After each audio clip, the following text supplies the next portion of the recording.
Welcome to Luca is a Billionaire, where the only thing I invest in is your answers. You begin by choosing one small, concrete school task and committing to it for a short burst. This is how momentum starts. Once you pick it, set a 25-minute timer and clear your environment. Phone on Do Not Disturb, tabs closed. You do this because short, focused work beats vague intentions, and the first completed chunk reduces resistance.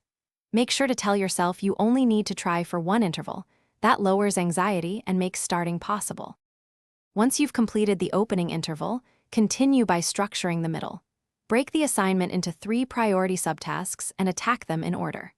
Alternate 25-minute focused sprints and 5-minute breaks, and after 3 cycles, take a 20-30-minute rest to reset. You do this to conserve willpower and avoid burnout, and to turn work into a predictable routine.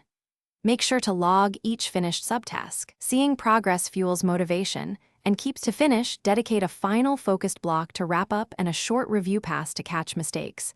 This ensures quality. If you hit a roadblock, change tactics. Do an easier subtask, outline the next steps, or ask one peer for a quick hint.